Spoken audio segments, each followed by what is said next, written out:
성경이 요구하는 감사는 범사에 감사하는 것입니다. 잘 되는 것뿐만 아니고 안 되는 것도 감사하는 것입니다.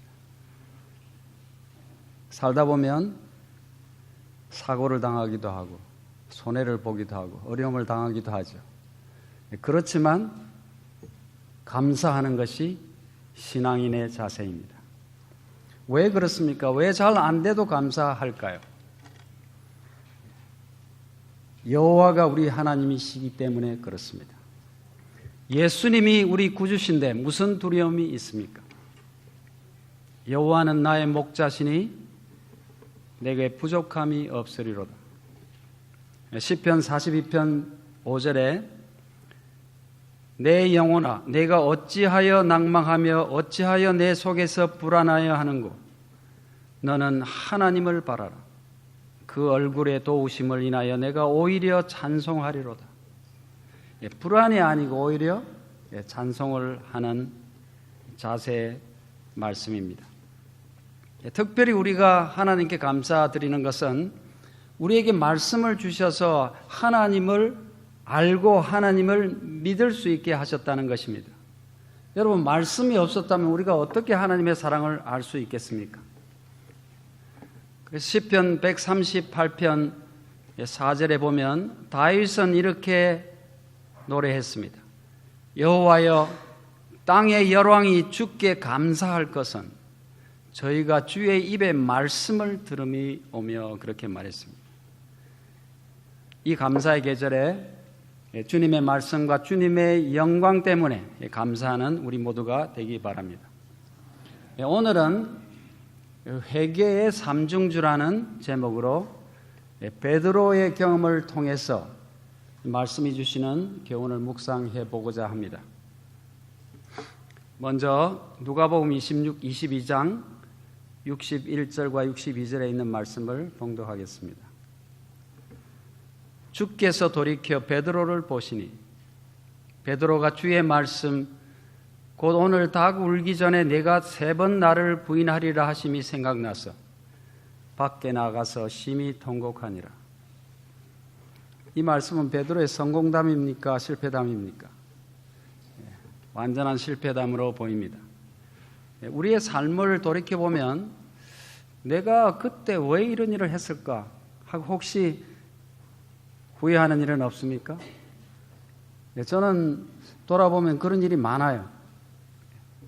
예수님을 몸소 따라다녔던 제자들도 그런 경험을 했을까요? 제자들도 예수님을 따라다니면서도 그런 부끄러운 일을 많이 했습니다. 특별히 제자들 중에서 누가 예수님에게 가장 미안한 마음을 크게 가졌을까요? 아마 베드로였을 것입니다. 그 당당한 베드로가 어쩌면 그렇게 큰 실수를 하였는지 생각해 보면 인간은 참 연약하다는 생각을 하게 됩니다. 무엇이 베드로를 시험에 들게 했는가? 오늘 베드로의 경험에서 교훈을 찾아보고 우리는 그런 실수를 하지 않도록 다짐해보는 시간이 되었으면 좋겠습니다. 제일 먼저 자만심입니다. 마가복음 14장 29절에는 베드로가 여짜오되 다 버릴지라도 나는 그렇지 않겠나이다. 너희가 오늘 다 나를 버리리라 했더니 베드로는 자신이 넘쳤습니다. 다른 사람은 그럴 수 있습니다. 그렇지만은 나는 그렇지 않겠다는 것입니다. 나는 다르다라는 자만심입니다. 마가복음 14장 31절에는 내가 주와 함께 죽을지언정 주를 부인하지 않겠나이다. 여러분, 이때 베드로가 거짓말을 하고 있는 것입니까? 진심으로 하는 것입니까? 베드로는 진심으로 그렇게 말하는 것입니다. 진심으로 예수님을 부인할 마음이 없었습니다. 그러나 그 자만심이 그의 발목을 잡았습니다. 두 번째 베드로를 시험에 들게 한 것은 준비하지 못함에 있습니다. 마가복음 14장 37절 38절입니다. 돌아오사 제자들의 자는 것을 보시고 베드로에게 말씀하시되 시몬아 자느냐? 네가 한시 동안도 깨어 있을 수 없더냐? 시험에 들지 않게 깨어 있어 기도하라. 마음에는 원이로되 육신이 약하도다 하시고, 예수님은 베드로와 제자들에게 미리 시험에 대비하라고 당부하셨습니다. 그리고 직접 그들을 데리고 가셔서 기도할 장소까지 가셔서 기회를 주셨습니다. 그렇지만은 피곤한 제자들은 대수롭지 않게 생각했습니다. 우선 피곤하기 때문에 먼저 육신의 평안을 위해서 자고 말았습니다. 여러분, 우리는 어떻습니까? 잘하고 있습니까? 여러분, 슬기로운 처녀가 왜 슬기롭다는 칭찬을 들었습니까? 기름을 준비한 것입니다. 여러분, 준비는 언제 하는 것이죠? 준비는 평안할 때 하는 것입니까? 위기의 때에 하는 것입니까? 평안할 때 하는 것입니다. 위기가 닥쳤을 때는 이미 준비가 아닙니다. 그것은 대처하는 일이죠. 평안할 때, 준비가 필요 없다고 생각될 때 어려움에 대비하는 것을 준비라고 합니다. 그러나 그때는 준비를 안 해도 아무 문제가 없기 때문에 모든 것이 잘 돌아가기 때문에 준비를 등한히 하기 쉽습니다. 요셉은 풍년이 들어서 아무 걱정이 없을 때 흉년을 대비해서 준비했습니다. 여러분, 예수님이 곧 오실 텐데 예수님의 재림을 위해서, 예수님을 만나기 위해서 무슨 준비를 하고 계십니까? 신앙의 흉년이 곧 올 텐데, 우리에게 자유가 사라지고 핍박이 올 텐데, 준비는 닥칠 때 하는 것이 아니고 미리 하는 것입니다. 아무런 문제가 없을 때. 주님을 만나기 위해서 내가 무엇이 필요한지 정말 진실된 마음으로 내 자신을 돌아보고 부족한 것이 있으면 준비하는 우리 모두가 되기 바랍니다. 베드로를 시험에 들게 했던 또 하나의 원인은 충동적인 행동에 있었습니다. 마가복음 14장 47절입니다. 곁에 섰는 자 중에 한 사람이 검을 빼어 대제사장의 종을 쳐 그 귀를 떨어뜨리니라. 요한은 그 사람을 베드로라고 그렇게 밝히고 있습니다. 예수님은 베드로의 이 남자다운 행동을 칭찬하지 않으셨습니다. 오히려 요한복음 18장 11절에 보면 예수께서 베드로더러 이르시되 검을 집에 꽂으라. 아버지께서 주신 잔을 내가 마시지 아니하겠느냐 하시니라. 그렇게 말씀하셨어요. 또 마태복음 26장에도 마태가 이렇게 썼습니다. 예수께서 이르시되 내 검을 도로 집에 꽂으라. 검을 가지는 자는 다 검으로 망하느니라. 베드로는 예수님을 도운다고, 의리를 지킨다고 검을 사용했지만은 이것은 예수님이 원하시는 방법이 아니었습니다. 아무리 우리가 예수님을 위해서 뭔가를 한다 하더라도 만일 인간적인 충동으로 뭔가를 할 때는 오히려 예수님의 일을 그르치는 수가 많습니다. 우리 살다 보면 저 사람은 참 남다잡다. 저 사람은 정말 의리가 있다는 이 평을 듣는 일들이 오히려 하나님의 교회에 해가 되는 수가 있음을 보곤 합니다. 우리는 인간의 감정이나 충동 또는 인간적 의리로 일하는 것이 아니고 하나님의 뜻을 따라서 겸손히 일할 필요가 있습니다. 그 다음에 네 번째, 베드로를 시험에 들게 한 것은 결정적인 원인이라 할 수 있습니다. 예수님을 버린 것입니다. 마가복음 14장 50절에 보면 제자들이 다 예수를 버리고 도망하니라. 베드로뿐 아니었어요. 일단 다 도망갔습니다. 어떻게 해도 안 버리겠다고 했습니까? 베드로는 내가 죽을지언정 버리지 않겠다고 얼마 전에 호언장담했습니다. 그러나 급하니까 잊어버리고 도망가고 말았습니다. 우리도 지금 생각에는 무슨 일이 있어도 예수님을 안 버릴 것 같죠. 그러나 우리는 베드로의 처지를 당하지 않으라는 법이 있습니까? 우리가 만일에 뭘 하지 못하면 베드로 같은 실수를 할 수 있을까요? 준비를 하지 못하면. 지금 평안할 때, 하나님을 잘 믿을 수 있는 이때 결정적인 준비를 해야 되는 것입니다. 우리는 어쩌면 경제적인 손익계산 때문에 또는 체면 때문에 죽음의 위협이 온다거나 우리에게도 또는 세상의 여러 가지 욕심 때문에 예수님께 등을 돌릴 수 있습니다. 이것은 순간적으로 일어날 수 있는 일입니다.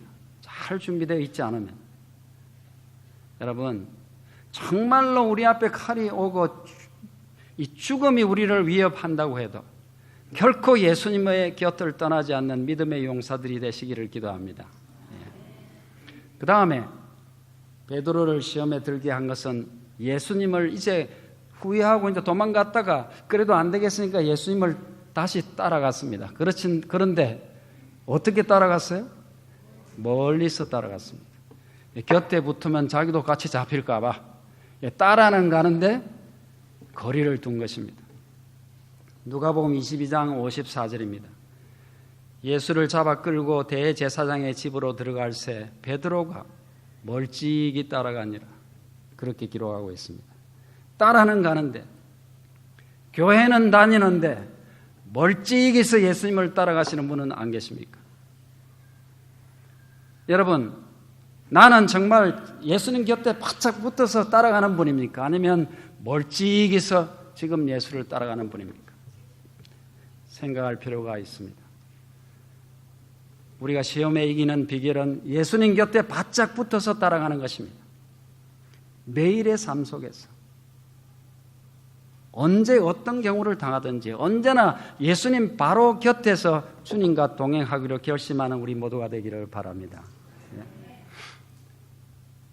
또 베드로를 시험에 들게 한 원인은 세상 사람들 틈에 끼어들었다는 것입니다. 마가복음 14장 54절에는 베드로가 예수를 멀찍이 쫓아 제사장 집 뜰안까지 들어가서 하속들과 함께 앉아 불을 쬐더라. 왜 지금 가서 이 사람들에게 섞여서 불을 쬐고 있습니까? 예수님을 도와주기 위해서 그렇습니까? 아닙니다. 불을 추우니까 불을 쬐야 되고, 또 한 가지는 그 사람들이 섞여서 그들과 한패처럼 보이려고, 나는 예수님의 사람 아닌 것처럼 그들의 무리처럼 보이려고 그렇게 하고 있습니다. 여러분, 사사로운 이익을 위해서 내 모습을 감춘 이 세상적 교제는 혹시 없습니까? 세상에는 세상 사람과는 맺어야 할 관계가 있고 끊어야 할 관계가 있습니다. 그것을 잘 판단해야 합니다.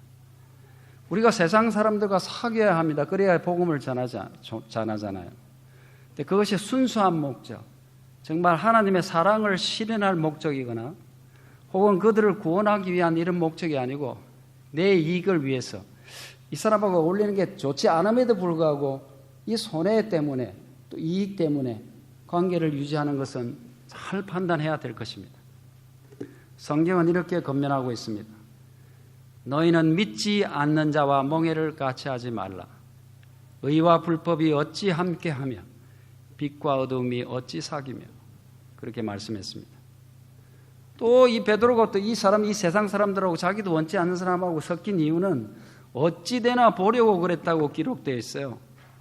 마태복음 26장 58절에 보면 베드로가 멀찍이 예수를 쫓아 대제사장 집 뜰에까지 가서 그 결국을 보려고 안에 들어가 하속들과 함께 앉았더라, 그렇게 했습니다. 뭔가를 하려는 것이 아니고 지금 구경꾼으로 앉아 있습니다. 오늘 우리 안교 시간에도 안교장이 그렇게 말했죠. 열심히 일하는 사람이 있다고. 욕을 듣지만은 열심히 일하면서 일하는 우리 이 직원들의 노고를 지하했죠. 여러분, 어디에나 가면요, 가정에서도 그렇고 직장에서도 그렇고 교회에서도 그렇습니다. 선수가 있고 구경꾼이 있습니다. 선수는 뭐 하는 사람입니까? 직접 뛰는 사람입니다. 구경꾼은 앉아서 보는 사람입니다. 그런데 선수와 구경꾼의 차이가 뭔지 아십니까? 선수는 앞뒤 돌아보지 않고 뛰는 사람이고 구경꾼은 말이 많은 사람입니다. 교회에서도 구경꾼이 있습니다. 말을 하기는 쉬워요. 판단하고 비판하기는 쉽습니다. 우리 모두는 정말 가만히 앉아서 바라보면서 판단하는 사람이 되지 아니하고 주님을 위해서 몸소 뛰는, 그것은 우리의 직책이 주는 것이 아니고 하나님의 아들로서, 하나님의 딸로서 우리의 일은 얼마든지 있죠. 말없이 주님의 뒤를 따르는 선수들이 되기 바랍니다. 이런 베드로의 실수는요, 사실 이 6가지를 지금 쭉 했죠. 자만심, 또 준비하지 못하고 충동적인 행동, 예수님을 버렸고 멀리서 따라가고 세상 사람들과 어울리는 이런 것들은 우리도 다 흔히 범할 수 있는 실수입니다. 우리도 조금만 정신줄을 놓으면 언제 이런 일을 할 수 있을지 모릅니다. 그래서 이렇게 베드로가 뿌린 씨앗은 어떤 결과를 초래했습니까? 더 깊은 시험이 닥쳤습니다. 마가복음 14장 67절입니다. 베드로의 불잼을 보고 주목하여 가로되 너도 나사렛 예수와 함께 있었도다 하거늘. 자기는 지금 예수님하고 다른 사람처럼 보이려고 사람들하고 섞여 있는데 사람들이 알아봤습니다. 여러분, 우리가 아닌 척해도 몰라볼까요? 제가 한번 뉴욕에서 오래전의 일입니다. 저희 와이프하고 어떤 마켓에 들어가서 이 물건을 고르고 있는데요, 어떤 사람이, 생전 처음 보는 사람이 혹시 재림교인입니까? 그러더라고요. 깜짝 놀랐습니다. 그때는 저는 목회자도 아니었고 평범한 상당히 젊은 사람이었어요. 어떻게 아십니까? 그랬더니 턱 보면 압니다. 그러더라고요. 그래서 제가 그 이상 물어보지는 못했지만은 걱정이 되더라고요. 이 사람이 제 좋은 점을 보고 지금 그런 판단을 내렸나? 아니면 저의 어떤 깐깐한 모습을 보고 이런 결정을 내렸을까? 평상시에 조심해야 되겠다, 그런 생각을 했습니다. 그래서 베드로는 더 깊은 시험에 빠져들어갔습니다. 예수님을 부인하고 말았습니다. 마가복음 14장 68절입니다. 베드로가 부인하여 가로되 나는 내 말하는 것이 무엇인지 알지도 못하고 깨닫지도 못하겠노라 하며 앞들로 쓱 도망을 갔습니다. 그 다음에 더 큰 일이 생겼죠. 맹세하며 부인합니다. 마가복음 14장 69절부터 71절입니다. 비사가 그를 보고 곁에 서 있는 자들에게 다시 이르되 이 사람은 그 당이라 하되 또 부인하더라. 조금 후에 곁에 서 있는 사람들이 다시 베드로에게 말하되 너는 갈릴리 사람이니 참으로 그 당이니라. 베드로가 저주하며 맹세하되 나는 너의 말하는 이 사람을 알지 못하노라 하니. 답답하죠? 그러나 이야기가 여기서 끝나지 않은 데 대해서 정말 감사를 드립니다. 마가복음 14장 72절입니다. 닭이 곧 두 번째 울더라. 이에 베드로가 예수께서 자기에게 하신 말씀, 곧 닭이 두 번 울기 전에 네가 세 번 나를 부인하리라 하심이 기억되어 생각하고 울었더라. 누가는 이때 베드로가 아직 말을 하고 있는데 닭이 울었다고 그렇게 기록하고 있습니다. 얼마나 기가 막힌 장면입니까? 지금 예수님을 모른다 하면서 예수님을 저주하고 맹세하고 있는데 뭐 한다고요? 닭이 울더라는 것입니다. 이 예수님의 얘기가 한 사람에 의해서 기록되지 아니하고 이 네 사람에 의해서 사복음으로 기록됐다는 것이 정말 너무 감사해요. 한 사람이면 이 다 써놓을 수가 없는데 이 네 사람이 얼마나 다른 관점에서 예수님에 대해서 잘 묘사했는지. 누가의 기록을 조금 더 보겠습니다. 저는 이 누가의 기록을 보면서 음악 연주를 생각해 보았습니다. 그래서 지금 읽을 누가복음 22장 60절부터 62절을 회개의 삼중주라고 별명을 붙였습니다. 한번 보겠습니다. 자, 이 말씀을 우리가 읽을 텐데요. 여기에 세 연주자가 나와서 연주를 합니다. 누가 어떤 음악을 연주하는지 생각하면서 한번 보시기 바랍니다. 베드로가 가로되 누가 나옵니까? 아마 한 사람은 베드로 같네요. 베드로가 가로되 이 사람아 나는 너 하는 말을 알지 못하느라 하고 아직 말하고 있을 때 곧 닭이 울더라. 주께서 돌이켜 베드로를 보시니 베드로가 주의 말씀 곧 오늘 닭 울기 전에 내가 3번 나를 부인하리라 하심이 생각나서 밖에 나가서 심히 통곡하니라. 첫 번째 연주는 누구의 연주라고 생각하십니까? 예, 맞습니다. 베드로의 연주입니다. 예수님을 부인하고 심지어는 저주하고 맹세하면서 다급하게 지금 되지도 않는 곡을 연주하고 있어요. 자기가 무슨 음악을 지금 연주하고 있는지도 모릅니다.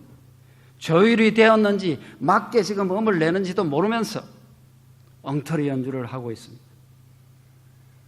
두 번째 연주는 누구의 연주라고 생각하십니까? 달귀의 연주입니다. 주님의 말씀을 생각나게 하는 어둠을 깨고 들려오는 연주입니다. 여러분, 우리는 우리에게도 우리의 진실을 깨달을 수 있게 해주는 이 연주를 들을 수 있어야 합니다. 이런 연주가 있어야 합니다. 베드로는 달기의 울음을 듣고 달기의 울음으로 생각하지 않았습니다. 달기의 울음 소리를 듣고 뭘 생각했습니까?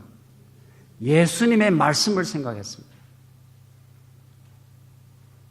닭 울기 전에 내가 3번 나를 부인하리라. 만일 우리가 닭의 울음소리를 듣고 닭이 울구나 이것만 생각한다면 닭 울음이 무슨 연주가 되겠습니까? 하나의 잡음에 불과하죠. 그러나 베드로는 예수님의 말씀을 간직하고 있었기 때문에 그 닭 울음이 닭 울음으로 들리지 않고 주님의 말씀으로 다가왔던 것입니다. 이것은 평상시에 예수님의 말씀을 귀담아 듣는 사람만이 들을 수 있는 연주입니다. 우리도 평상시에 예수님의 말씀을 귀담아 들어서 가지고 있을 때 무엇을 봐도 거기서 주님의 음성이 들릴 수 있는 거죠. 꽃을 보더라도 산을 보더라도 사람을 보더라도 무슨 사고의 현장을 보더라도 어떤 환경에서도 그곳에서 지금 뭘 들어야 되겠어요? 주님의 약속의 말씀을 들을 수 있는 귀가 있어야 되겠습니다. 세 번째 연주는 좀 어렵습니다. 알아맞히기가. 누구의 연주라고 생각하십니까? 예수님의 연주입니다. 예수님의 소리 없는 눈빛의 연주입니다. 여러분, 꼭 말을 해야 말이 통합니까? 어떤 경우에는 침묵이 웅변일 수 있습니다. 말보다 더 강력한 메시지를 전하는, 어떤 소리보다 더 강력한 음악을 전달하는 소리가 있습니다. 예수님이 지금 베드로를 바라보십니다. 이 장면에서 우리는 예수님 지금 어떻게 하고 있습니까? 예수님 어디 지금 앉아서 쉬고 계십니까? 아니에요. 예수님은 지금 묶여가지고 사람들 앞에서 신문을 당하고 계십니다. 그런 가운데서도 지금 누구 걱정을 하고 있어요? 본인이 곧 잡혀 죽을 것인데 자기 걱정을 하지 않고 지금 베드로에게 신경을 쓰고 계신 것입니다. 베드로가 그 닭의 울음소리를 들었다면 예수님도 들었어요? 못 들었어요? 예수님이 더 잘 아십니다. 예수님이 미리 말씀하셨죠. 닭이 2번 울기 전에 3번 나를 부인하리라. 그러니까 닭 울음소리가 들렸을 때 예수님은 누구 생각이 났을까요? 베드로 생각이 나는 것입니다. 지금 베드로가 실수하고 있겠구나. 그렇게 생각하시면서 베드로가 어떤 모양을 하고 있는지 그를 바라보신 것입니다. 여러분, 예수님이 왜 베드로를 바라보셨을까요? 내 말이 맞지. 아유, 잘난 척 하더니 그게 뭐냐? 그게 아닙니다. 예수님의 관심은 베드로의 잘못이 아니고 잘못을 저지른 베드로가 받을 상처에 있는 것입니다. 예수님은 지금 자신보다 베드로를 더 염려하고 있는 것입니다. 베드로야, 낙심하지 마라.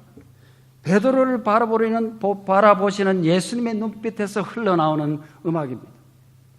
내가 비록 나를 부인하고 있지만, 네가 급해서 저주하고 맹세까지 한 것을 내가 알지만 나는 내 마음을 안다.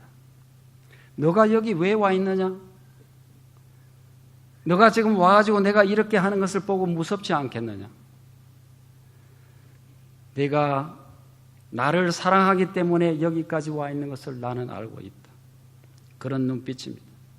비록 소리는 나지 않는 눈빛의 연주였지만 예수님의 연주는 베드로의 가슴을 흔들어서 완전히 뒤집어 놓으시는, 여러분 우리가 음악에 비유하면 무슨 곡 같을까요? 저는 가만 생각해 보니까요, 이 월광곡 같아요. 여러분 월광곡이라고 별명이 붙어있는 베드로의 피아노 소나타가 있죠. 그게 정말 1악장, 2악장은 정말 감미롭고 뭐 평범한 듯 보이지만 3악장에 들어가면 어떻게 됩니까? 온 그냥 가슴을 흔들어 놓는 장엄한 음악이 나오죠. 격렬한 감동의 연주. 여러분 사람들은 하나님을 감시자로 생각하는 수가 많습니다. 뭘 잘못하는지 뭘 잘하는지 감시하고 계시다가 조사해서 심판을 하시는 분. 그래서 지금 조사 심판을 한다니까 기분이 안 좋아요. 이게 뭔가 부인하는 사람도 있습니다. 무서울 수밖에 없습니다. 왜냐하면 아무리 생각해봐도 잘한 것보다 맨날 잘못하거든요. 자신이 없습니다. 여러분 그렇다면 당연히 죽음 아닙니까? 하나님이 과연 그런 분이실까요? 실물교훈 415페이지는 이런 말씀이 있습니다. 이 세상을 덮고 있는 어두움은 하나님께 대한 오해의 어두움이다. 사람들은 하나님의 품성에 대한 지식을 잃어버리고 있다. 하나님의 품성은 잘못 이해되고 그릇 해석되고 있다. 하나님의 품성이 널리 알려지게 해야 한다. 이 어두운 세상에 하나님의 영광의 빛, 곧 그분의 인자와 긍휼과 진리의 빛을 비추어 줘야 한다 그랬습니다. 계속해서 이렇게 기록하고 있습니다. 세상에 비칠 마지막 자비의 빛, 곧 세상에 전파되어야 할 마지막 긍휼의 기별은 하나님의 사랑의 품성을 드러내는 것이다. 하나님의 자녀들은 하나님의 영광을 드러내야 한다. 여러분, 우리가 마지막으로 전해야 될 기별을 무슨 기별이라고 이름이 붙어 있죠?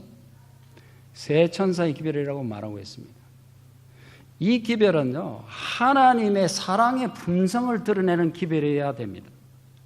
그것을 어렵게 이상하게 생각해서 이론적으로 푸는 경우가 많은데, 이 마지막 기별의 골자는 하나님의 사랑의 품성, 하나님의 성품이 오해되고 있는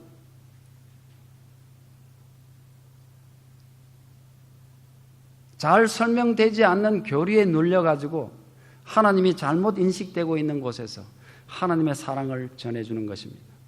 그러므로 우리가 전하는 것은 말이 아니고 사실은 이론도 중요합니다. 이론을 알아야 더 깊이 알 수 있기 때문에.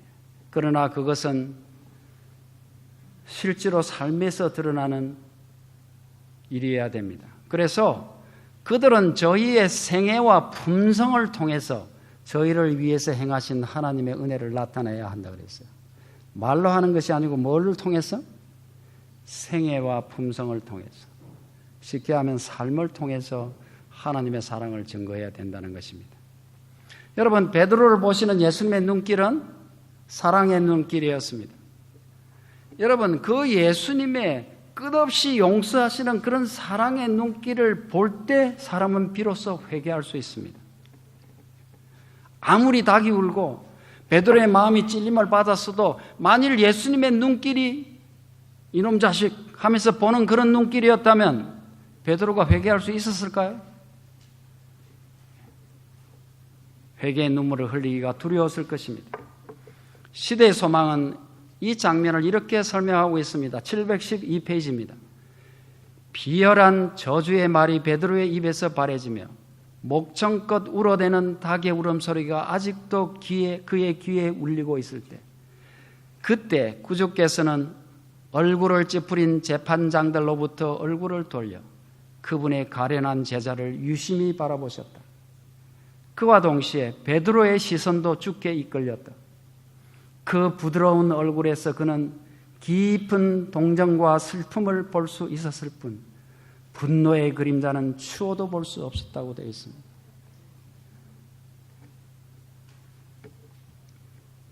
창백하고 고통에 차 있는 얼굴과 이 누구를 설명하는 것입니까?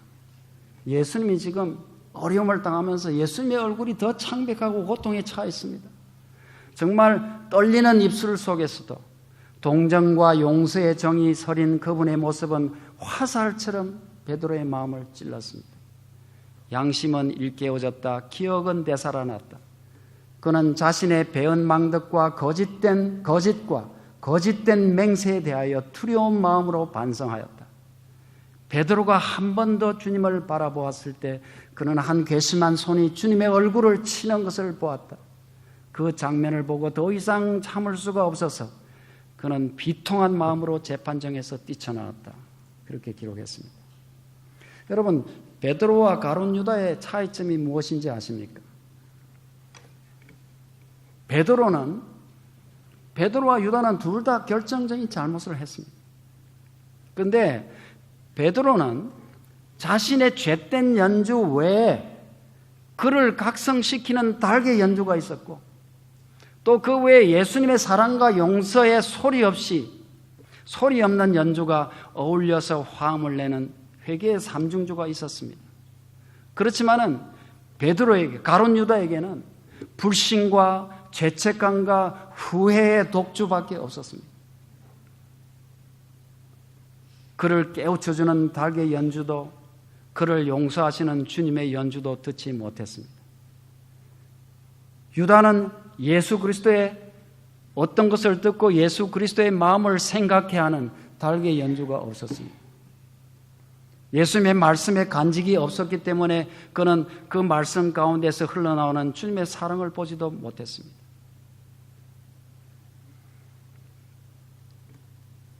여러분, 우리에게도 회개의 이 삼중주가 필요합니다. 여러분, 우리가 예수님을 잘 안 믿으려는 사람이 누가 있습니까? 다 잘 믿어보려고 하고 있죠. 그렇지만은 자주 넘어지죠.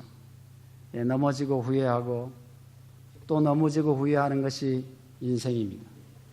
그러나 우리가 그때 우리의 잘못을 깨우쳐주는 달개 울음소리와 같은 그리스도의 말씀이 없을 때는 유다의 경험밖에 할 수 없습니다. 후회하고 그 결과를 두려워하고 그래서 절망합니다. 여러분, 인간이 절망했을 때 절망에서 우리를 일어서게 하는 것은 예수님의 말씀입니다. 여러분, 우리가 매주 와서 이렇게 긴 시간 동안 설교 말씀을 듣는데도 불구하고 또 그것도 모자라서 매일 집에 가서 말씀을 묵상하라고 강조하는 것은 그 말씀이 우리를 깨닫게 하고 그 말씀이 우리를 지켜주고 그 말씀이 우리를 바른 길로 인도하기 때문에 그렇습니다. 로마서 10장 17절에는 그러므로 믿음은 들음에서 나며 들음은 그리스도의 말씀으로 말미암았느니라고 말씀했습니다. 말씀이 베드로를 깨닫게 했습니다. 닭이 울었을 때 베드로는 닭의 울음소리를 통해서 그리스도의 말씀을 기억한 것입니다. 마가복음 14장 27절입니다. 베드로가 예수께서 자기에게 하신 말씀,